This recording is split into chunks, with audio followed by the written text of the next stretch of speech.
This is the Bleav in Pro Wrestling podcast. Here's Rick Ucchino and SP3 on the Bleav Podcast Network.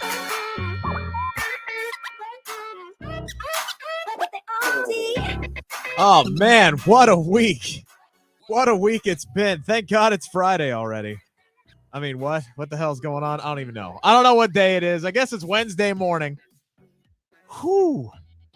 We've been putting in some work behind the scenes here on Bleav in Pro Wrestling. We got a heck of a lot of stuff coming up for you guys this week on the channel, including Friday morning, 7 a.m.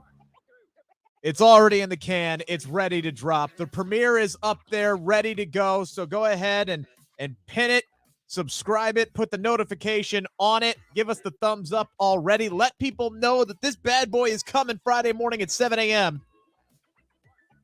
The most stupendous WrestleMania prediction show with the fabulous Renee Paquette. We ran down the entire WrestleMania 38 card, and no spoilers, SP3, you took her on in the trivia challenge that had to be intimidating, knowing that this is somebody who actually worked for the damn company. Yeah, I was like, the screw job is in, as per usual, with Rick in one of these trivia battles. So stay tuned, ladies and gentlemen. I'm sure you're going to love it. Yes, it's going to go. All of it is going down Friday at 7 a.m. Again, it's a long show, but when you got 15 matches / segments, and who knows, there may be something else that's added between now and then, that sure would suck. But at this point, who knows what it's actually, if it's even anything of any consequence, it's going to get added last minute. So it's a really, really fun show. Today, we are going to talk a little bit about the news that's in making some headlines, at least late on Tuesday. A couple of things dropping, a couple minor things, one thing that could be a major thing. We'll talk about that, and then we're going to run down the entire NXT Stand and Deliver card. This is our big preview show for NXT Stand and Deliver, which is happening at 1 o'clock on Saturday. A long-ass day of wrestling on Saturday. Just a big weekend overall, SP3. I didn't want to give you just a little bit of time to talk about all those other little things that you love so much. It's a heavy week of wrestling over on the True Heel Heat YouTube channel. Absolutely. Thursday is when most of the shows are going to be up and running.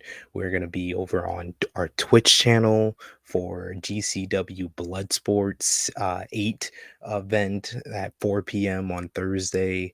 We're also going to do a watch along for Impact on Access TV Thursday night into Joey Janela Spring Break 6 Part 1 with AJ Gray versus Jon Moxley for the GCW World Championship. Friday, I'm doing an early one, FMC, over on Fightful Overbook, but on the True Heel Heat YouTube channel, True Heel Heat 169, with myself, Stephanie Hypes, filling in for Miss Chrissy Love, and we're gonna have special guest Joel Hobart, formerly of Fightful, now of the Late Night Grin. Plus, I got another surprise in the waiting for that as well. Then you got watch alongs galore over on Twitch. We're doing GCW for the Culture with Jay Shell, Nicole, as well as Professor Chris from the NWA podcast on Post Wrestling, into New Japan Pro Wrestling's Lone Star Shootout with Jay News coming out of the paywall of Patreon to talk about some New Japan Pro Wrestling. Then back on the True Heel Heat YouTube channel, we're doing a watch along for SmackDown and the Hall of Fame and AEW Rampage, all at the same time of ROH Supercard of Honor, which is a huge show, which follows into Impact Wrestling Multiverse of Madness, which ends the night at 1 a.m. with Joey Janela Spring Break 6, and then into Saturday with NXT Stand and Deliver watch along, as well as WrestleMania Night 1 and then WrestleMania Night 2. Whew. Did you buy your catheter yet? Because I don't think you're gonna have a whole lot of time to be relieving yourself, if you know what I'm saying. To be fair, I'm not working all of these watch-alongs. That's Romeo. So if you have any comments of how Romeo is doing all these watch-alongs and still going to be on the Bleav in Pro Wrestling podcast tomorrow morning at 7 a.m. with me and the True Draw Josh, leave it in the comments on that one.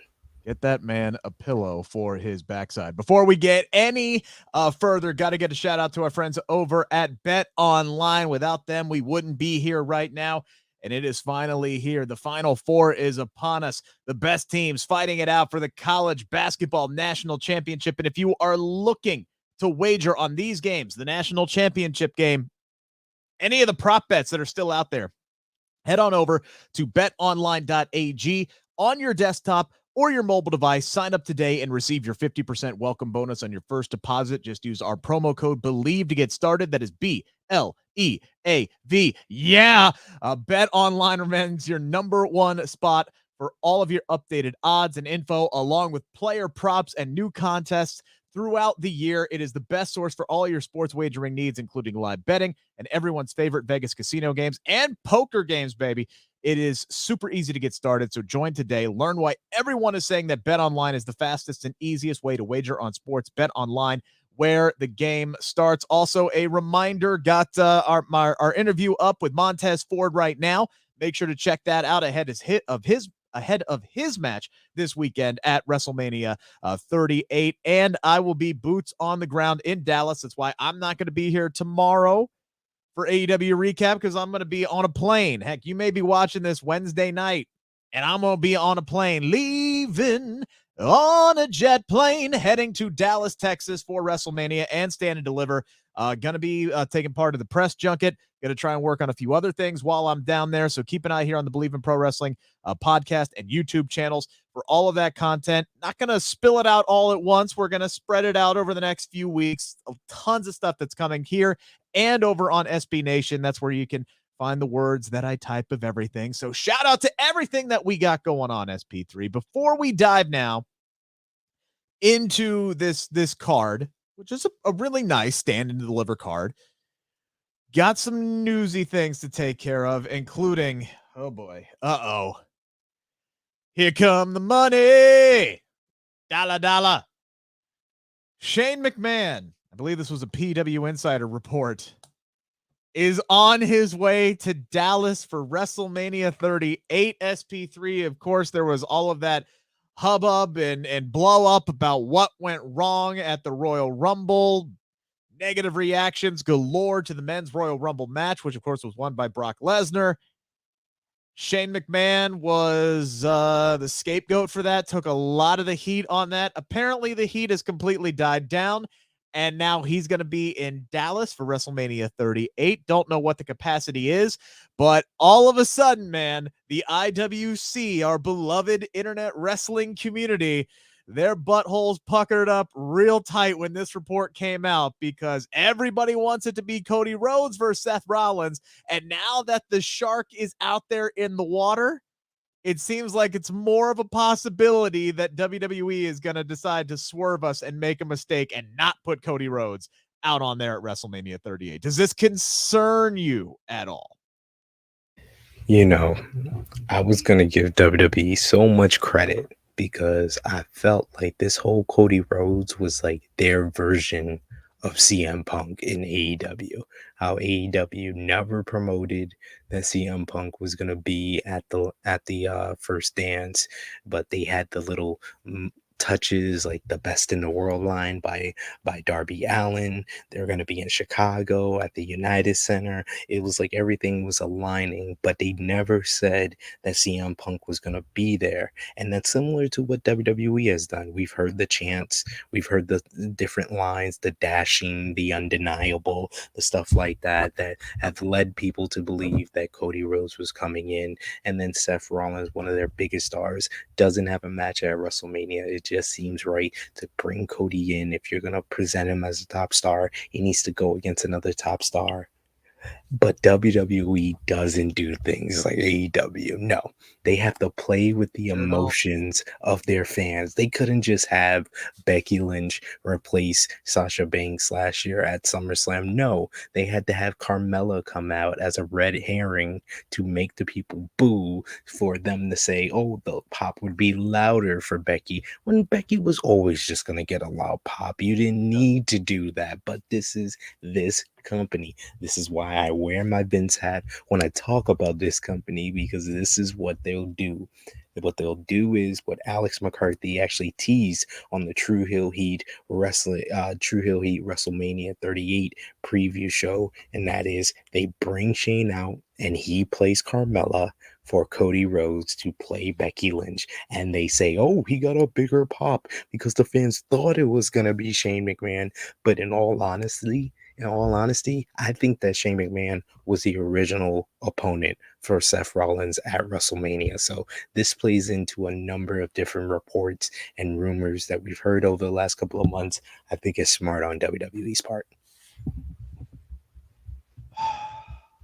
If they're going to do any kind of a swerve, man, and I've said this on other shows, it needs to be like that Stardust swerve. Like, that's what it needs to be. Like, they start with like Stardust music, and then maybe they fade into something else, or they blow off the pyro and they just light up Jerry's World, because you know that Cody Rhodes is going to take over that mantle of like really big grand entrances as long as Vince McMahon allows him to do it. And that's what needs to happen. I don't need to see Shane McMahon anywhere on the card at all, unless he's just literally there as a backup in case something goes wrong, because there have been the reports of Cody, coming in like day of kind of thing. So unless he's there as a backup, okay, I don't need to see him. I don't need no red herring. I don't need none of that. Don't give me heart palpitations. All right, like just play the damn music and let's go. All right, just have Vince McMahon come out and just introduce Cody Rhodes. That's all you got to do. That is all you got to do. But of course it's WWE, and I'm still not convinced that it's not just going to be the Undertaker walking down there with his damn hat on and just chokeslamming Seth Rollins and beating him in 40 seconds. I'm still not convinced that that's not something that's on the table as well. So until Cody's music hits, yeah, I'm going to be nervous. I'm going to be nervous between now and Saturday when this match goes down. And finally, when Cody's music hits, whether it's smoke and mirrors, whether it's adrenaline in my soul, or something completely new, generic rock bed 69, whatever it is that WWE is going to give him to come down to, until that actually happens, I'm going to be extremely nervous. And this only makes it even more likely that something is afoot, that Shane McMahon is in town. I hate the fact that we know that Shane McMahon is in town. I don't need this. I don't need this for my health. I just don't. I don't need it. We also did get a Fightful update. This is something that we talked about earlier on in the week, that there is just a treasure trove of free agents out there right now when it comes to women's talent. Women's singles talent out there right now, huge free agents. And of course, Tony Khan making announcements after announcements about announcements that there's going to be a new signee in the Owen Hart Memorial Tournament qualifying match tonight on AEW Dynamite. And Fightful Select has put out updates on the status of Athena, Toni Storm, and Nixon Newell. And let me pull that up, and I got it right here. So when it comes to Toni Storm, Fightful Select has learned that AEW is significantly interested in Toni Storm. Who wouldn't? They say to the point that several talent outright expects her to land with the company sooner rather than later. There were numerous wrestlers in the company pushing for her to be brought in. Now, when it comes to Athena, formerly known as Ember Moon for you WWE only fans, apparently there does not seem to be a sense of urgency to lock her down into a contract right now, even though they've kind of had like a bit of a feeling out process with one another. Promoters have indicated to Fightful that Athena is very selective on her independent bookings. And when it comes to Nixon, formerly known as Tegan Knox, yes, her non-compete is up, but she's been dealing with a lot of visa issues as of late. That is something that we've seen with a lot of stars who have been, originated from outside the United States. So when it comes to who this big signee is, I think a lot of us were kind of leaning toward Toni Storm, and based off of these Fightful Select reports, maybe she's now the odds-on favorite to be that person who shows up tonight. But there's still Mia Yim out there. There's still Taya Valkyrie out there. There's a lot of options still out there open for Tony Khan to give some of that AEW bag to. I've said it before, I'll say it again. It needs to be Tony Storm. Like Tony Storm she's the one that could be a future star for AEW because she has that appeal to her that kind of just goes across the board. She's only 26 years old. She's traveled all over the world. She's worked in Stardom in Japan with the likes of Io Shirai, Kairi Sane. She's worked in the UK and was like the face of the UK wrestling women's scene over there, being the Progress Women's Champion, versus the lights of like Ginny and Piper Nevin and stuff like that. And then she comes to WWE, the Mae Young Classic, both tournaments. She was a standout in both of those. She wins the second one, goes to NXT UK, wins the NXT UK Women's Championship. Criminal that she never won the NXT Women's Championship, but she goes to the main roster. She's been able to work with the likes of Charlotte Flair and Sasha Banks. So she has so much talent. She's been in the ring with some of the best women's wrestlers in the world. Sign Tony Storm as soon as she's available. She's available now. She's been available since her non-compete expired on Sunday. If the time is now, you strike while the iron is hot. This is a woman that put up a OnlyFans that made $10,000 in a hour. Come on, she's a That draw. might be why it ain't gonna be Tony Storm. She don't need money.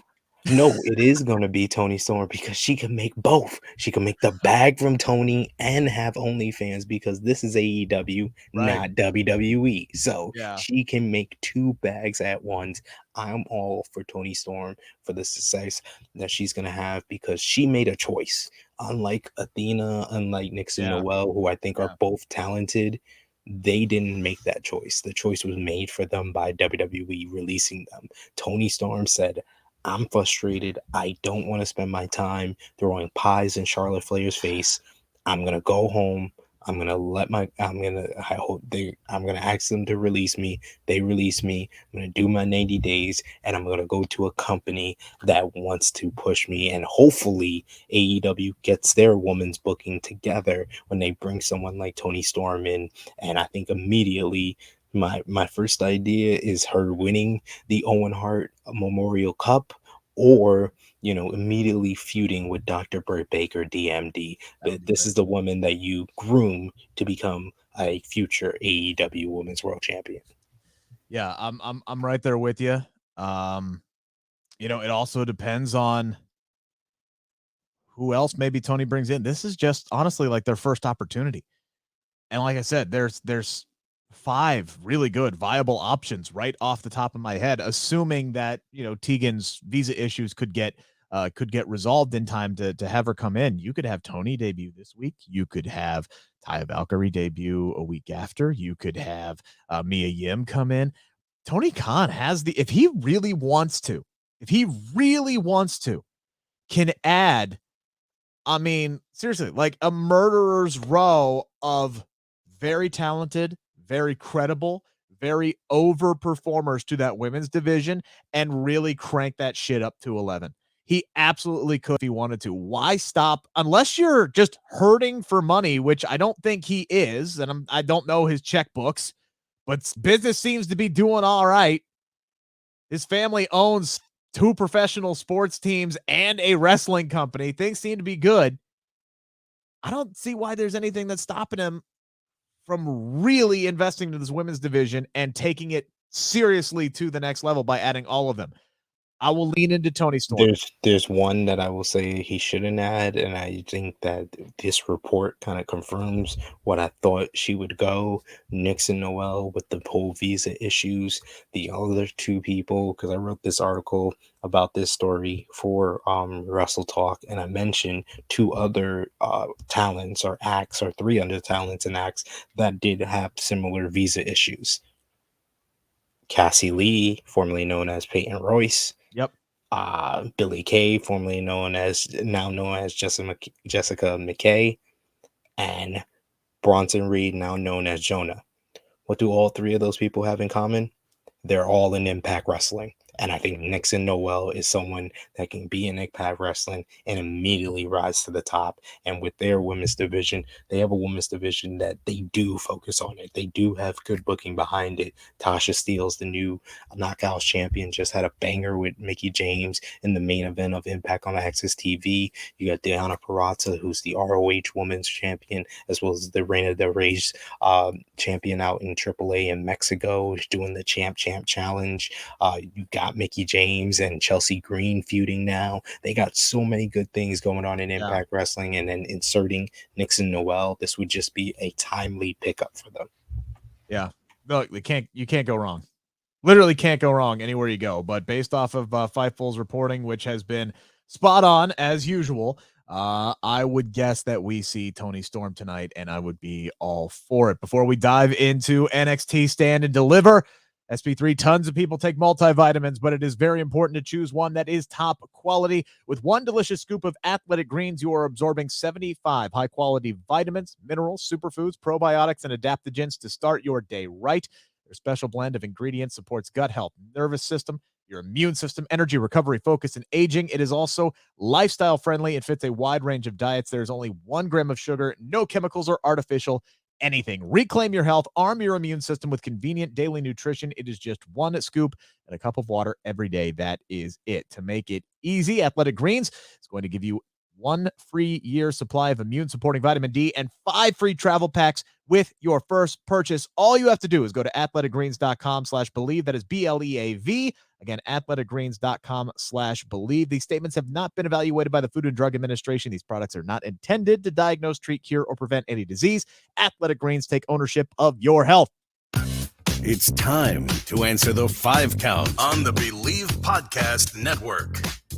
Well, it was going to turn into a 6-pack this morning, and then they added a 7th one, and I don't know what you call that. Wasn't there some kind of like Guinness holiday pack that had 7 beers in it? I don't know. Well, we need to converse with Stone Cold Steve Austin on this one. But we are going to run down the now 7 matches that are on NXT Stand and Deliver this Saturday, including the one that was made official last night on the pre-show. We are getting the newly reunited team of Raquel Gonzalez and Dakota Kai taking on Toxic Attraction SP3, who were very vocal last night about how they have just taken down all comers. They have taken down all comers. They have beaten everybody who has stood in front of them. All one damn team that stood in front of them, they took down, and that there was nobody left in the NXT Women's Tag Team division. That literally is the division with all of the tag teams. But it led to this beautiful moment last night. Dakota Kai has been an absolute mess ever since she split from Raquel Gonzalez, so much that she's been talking to herself and cowering in corners and chewing on her fingernails and just going absolutely nuts. She could not have been more excited to reunite with Raquel Gonzalez. There was obviously some internal guilt there over their split and everything that she did with Raquel and vice versa. Enemy of my enemy becomes my friend. So now former foes, former friends are now friends once again. They're getting their tag team title shot on the pre-show at Stand and Deliver. Do they win the belts, SP3? Yes, they do. Dakota and Raquel, your new NXT Women's Tag Team Champions, the first, I Bleav, 2-time NXT Women's Tag Team Champions, and they were the first NXT Women's Tag Team Champions. For about Well, 8 minutes.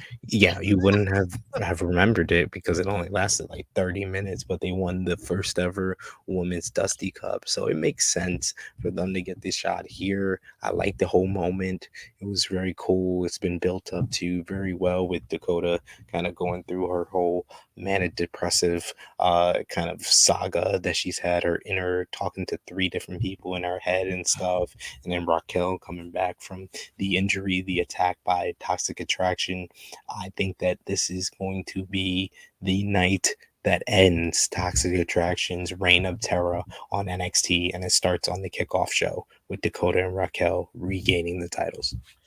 Yeah, this might be a sign of things to come to be completely honest, when it comes to Toxic Attraction on the night. And I'll say this much, at least this was a payoff. At least things make a little bit more sense, at least in my mind, now of why they did what they did with EO and Kaylee Ray last week, because they were paying this off a little bit. The whole Dakota Kai storyline, it was finally getting paid off this week with Raquel coming back, after Toxic Attraction put her out for a while there. So it's not the route that I would have gone. It's very WWE, snake around to go through a straight road. But at the end of the day, we're getting this match. It's going to be a good match. And yes, I am picking Raquel and Dakota to win the women's tag team titles as well. This match, in my opinion, pretty damn predictable, but it doesn't mean it's not going to slap anymore. Yeah, LA Knight, baby, taking on Gunther, who just looks better and better every week. Boy is putting in work. He is in the best shape of his life. Poor LA Knight is going to get his chest caved in, and what I hope is his swan song before heading up to Friday Night SmackDown, because they desperately need him over there. I will die on that hill until it actually happens. I'm picking Gunther to win this match, SP3. What say you? I mean, this is easy. Gunther. Yeah. There's nothing left to say. That's it. Yeah, Gunther's going to win. It's going to be fun, though. Next match here, number 3 of the 7-pack, whatever the hell we're going to call this one here. This one is a guaranteed swan song. We saw a promo from Tommaso Ciampa where he's got the steel chair on it, and it's basically his tombstone for his NXT career, when it started and when it ends. And when it ends is going to be this Saturday at Stand and Deliver. He's taking on Tony D, who wants to be the new Don of NXT 2.0. SP3, do they put Ciampa on his back on his way out of the brand? Oh man, this is probably the hardest one for me to predict, honestly, ladies and gentlemen, because if you would think he's on his way out, you would beat him. You have Tony D get the victory here, but the way he's been building this up, and the fact that you want him to be on a right footing when he goes to the main roster. He's the one that dropped the fall to Dolph Ziggler to give him the NXT Championship reign. He's the one that lost to Bron Breakker, made Bron Breakker by losing the title to him at New Year's Evil earlier this year. This is me going with my heart, my black heart, and I'm going with Tommaso Ciampa. This is also really hard for me because I get the idea of going out on your back, putting over the younger talent, making him the new Don. All of that makes sense. Tony D's character work is there. His in-ring work is not there yet to beat somebody the caliber of Tommaso Ciampa. I'm almost thinking they really need to have Ciampa win this match, especially with NXT Stand and Deliver live in Dallas on the road. There's going to be a chance you're going to get some crossovers. If Tommaso Ciampa's going up to the main roster, why not let him show out and do the best that he can with Tony D and get a win in Dallas, and then send him in with a little bit of momentum to whichever brand that he's going to end up on after this weekend is over. That said, yeah, I think Tony D's winning. I think the crowbar is going to be used, or the tire iron, wherever the hell it is that he's going to pull out. He's going to cheat to win, but he's going to win because that's the NXT way. They put the older guys down. They put over the. Never forget, Johnny Gargano gave that impassioned thank you speech so Grayson Waller could kick his ass. Never forget that that's exactly what NXT does. We talked about one tag team title match already. How about the men's tag team title match? MSK, Imperium, the Creed brothers. This one's going to be a lot of fun. Does Imperium hang on to the NXT tag team titles, SP3? No. This is a sleeper match of the night for me because MSK have delivered bangers regardless of how you feel about them in and out of the ring. They always have high quality matches on these specials and takeovers. And Imperium is probably the most underrated workers in all of NXT and probably all of the WWE because they always deliver. Their match with MSK back at Halloween Havoc when they won these titles was great. They deliver. They always deliver, and they've also had good matches with the Creed brothers and Diamond Mine in the lead up to this. And the Creed brothers are like the Steiner brothers 2.0. So on the weekend that the Steiner brothers go into the Hall of Fame, I think that their predecessors or the 2.0 version of the Steiner brothers, the Creeds, win the NXT tag team titles. I agree with you. Obviously Malcolm Bivens is not going to get his delusions of grandeur, right? He's not going to get his big draped in so much gold. He's more shinier than Mr. T, right? That he was talking about. He's gonna have so much gold. He's gonna have more gold than WWE Hall of Famer Mr. T, and he pities the fool who thinks Yes, otherwise. exactly. This is why he's a much better talker than I am. But that's not going to happen because Roderick Strong, who has been kind of fallen back down into the weeds here a little bit. I think he's like the last remaining of like the old guard at this point. And again, he just looks like a guy who's going to be on AEW sooner rather than later anyway. I don't know how long his contract is, but they're not really doing anything with him right now. They need Diamond Mine needs a win. They need a big win, and I think they're going to get it. I do think that the Creeds are going to win, but I think they're going to beat MSK to do it, to kind of protect Imperium a little bit, and then the Creeds and Imperium can kind of keep going on what they're doing. Or whomever the hell this tag, here's the other thing. Maybe whoever attacked the Creeds shows up Saturday and costs them the match. A 781 area code, by the way, that was the big clue that they gave us. That's the suburbs of Boston, Massachusetts. I don't know if that's a major clue to anybody. Nobody comes to mind for me. So, but my attention is piqued on this one. I love a good whodunit. I just do. I'm a sucker for it. I can't help it. But right now, I'm going to pick the Creeds. I think Diamond Mine needs a big win, and I think they're going to get a big win. If it's not them, I think Imperium retains. I've been waiting for them to put up the damn graphic. You'd think they'd have it ready to go. They don't have the graphic. Cameron Grimes did qualify, the final qualifier for the North American ladder match, in a match that will also feature Grayson Waller, Santos Escobar, Solo Sikoa, and of course, the A-champ himself, Carmelo Hayes. This is going to be the match of the night. There's no question in my mind. None. No doubt about it. This is going to be the show stealer. All 5 of these dudes can go. Cameron Grimes seems to be the sympathetic favorite, or at least that's what NXT 2.0 is leading you to believe. He's going to do it for daddy. I think Carmelo Hayes is retaining the North American title. I'm calling it right now. I think I don't know where it goes from there because he would have pretty much beaten the entire mid card in NXT 2.0 at that point. So it's like, where do you go from there? But it's NXT 2.0. They got a lot of talent that they can work with there. There's other avenues you could go. Maybe you do something more with Cameron Grimes after that. Maybe Cameron gets this close. He gets this close to winning, and Trick Williams gets involved, and Carmelo walks away with the gold. But I just don't think they're ready to take that belt off of Carmelo Hayes yet. I'm picking him to retain in what is going to be a certified banger on Saturday. What say you, SP3? This is gonna be tremendous. This is probably the odds-on favorite to be the show stealer on Saturday afternoon. I really like a whole bunch of these guys. Solo Sikoa, I can see him doing a Uso splash off the ladder. Yep, sure You can. can see, all these guys. Santos Escobar, he won a ladder match last year on WrestleMania weekend to be the undisputed cruiserweight champion over Jordan Devlin. So he has experience there. His lucha libre style works in a ladder match. You got Grayson Waller. He's going to pull out the Hardaway off a ladder, which I can't wait for. I've been waiting for it.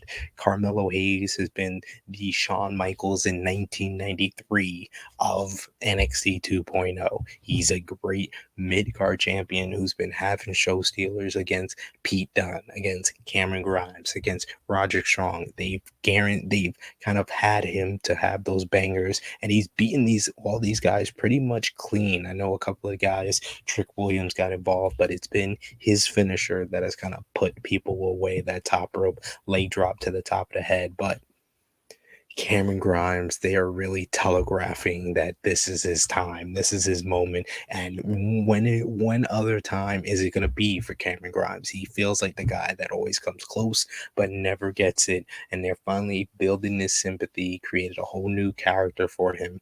I'm still under the belief that I would like to see him just stack money to the moon, but they are building him to be a more three-dimensional character, and you need to pay that off by him making his daddy proud and winning the North American Championship on Saturday. Again, I think you could continue that storyline if he has it, hook, line, and sinker, and then whether it's Grayson Waller's big ass guy or Trick Williams gets involved and, you know, he gets robbed of it, you can kind of continue that sympathy storyline, maybe going a little bit forward. Maybe that's what they do.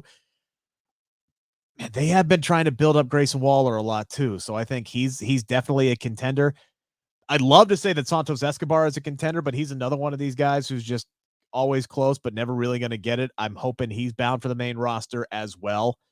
Feel like I've said that about 3 or 4 people already, but you know, reinforcements are needed. And you know, you got some stars in NXT that could really flourish up on the main roster.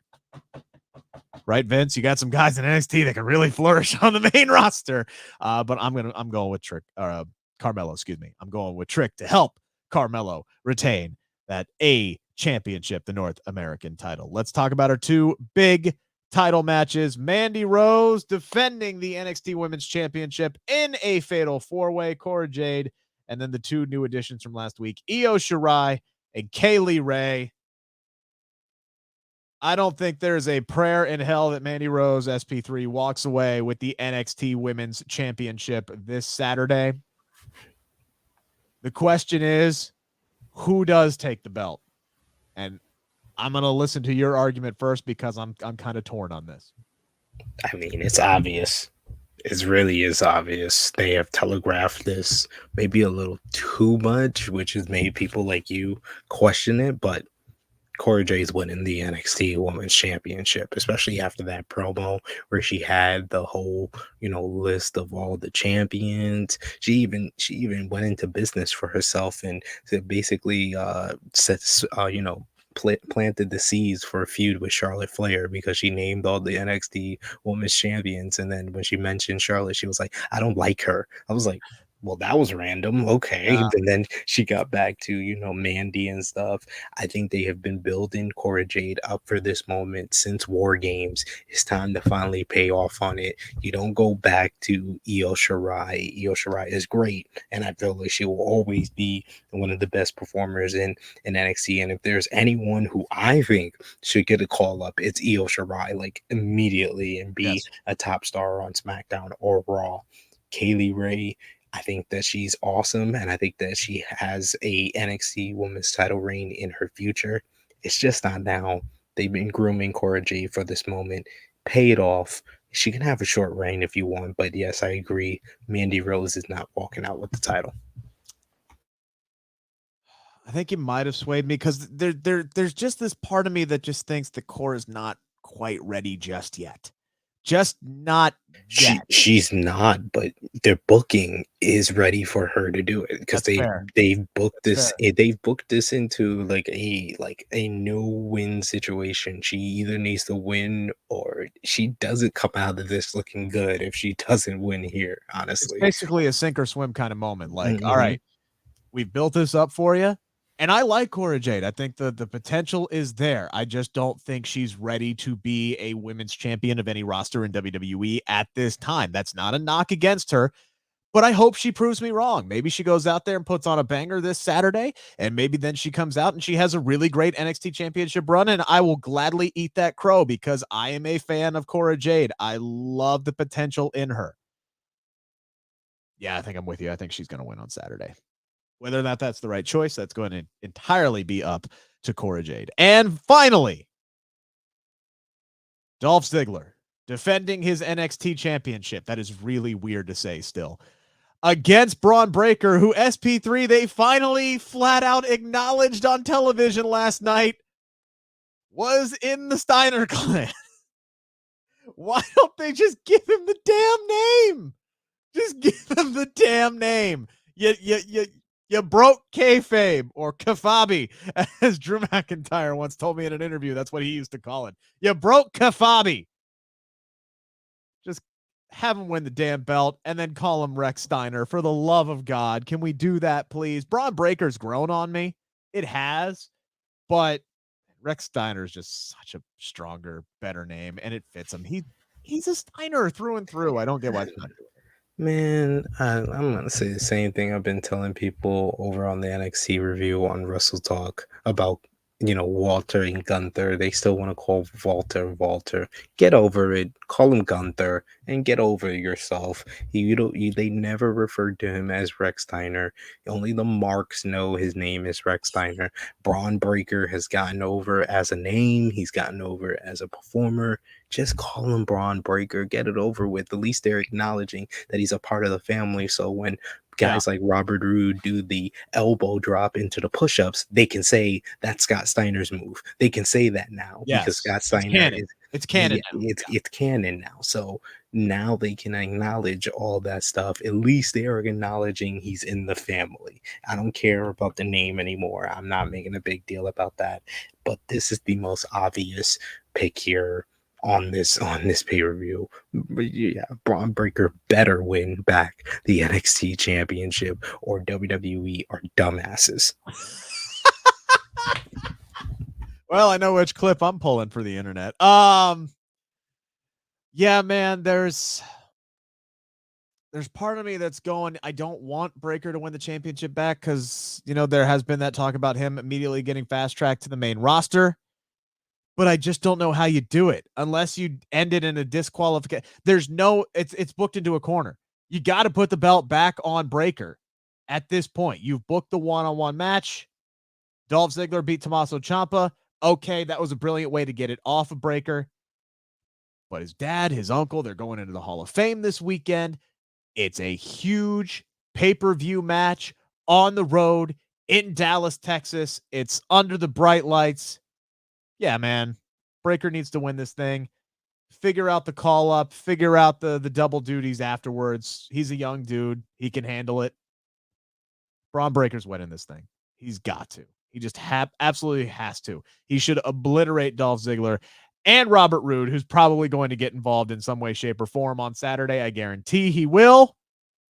But Breakker will overcome, and then we should get a really cool moment with the Steiners in the ring with Bron Breakker after it's all said and done, and that would be really cool. I want to see Scott Steiner stop Robert Roode from interfering. That's what I want to see. That's what I want to see. Come out with the lead pipe. Come out with the chain, the chain headdress. Yes. Do it all. I want to see it. Scott Steiner. I know Rick is not in good health to get involved in that type of spot, but let Scott. Scott was just wrestling a year ago, so let him just do a spot where he stops Robert Roode from interfering. And you're not making him take a bump.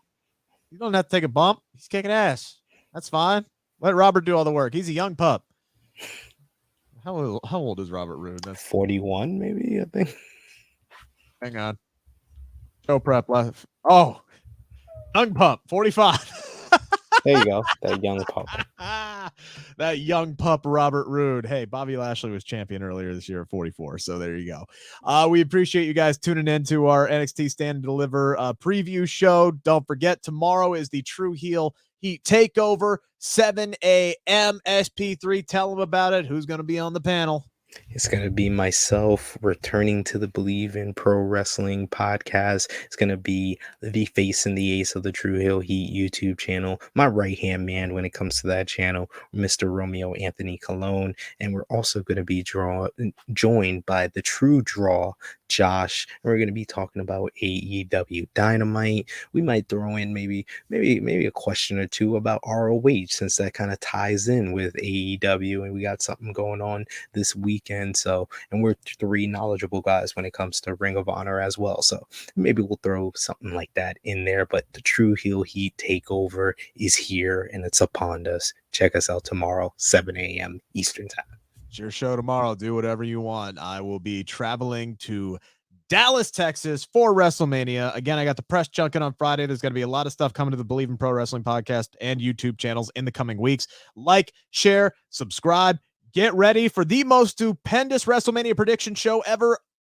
Friday morning, 7 a.m. Myself and SP3 with Renee Paquette. It was a damn good time to do that show with her. You are not going to want to miss it. We appreciate everybody listening to all 44 minutes of this half-hour podcast. Enjoy the rest of your Wednesday. Enjoy AEW Dynamite. We'll talk to you this weekend. WrestleMania weekend. Almost here. Appreciate you guys. This is the Bleav in Pro Wrestling podcast brought to you by Bet Online.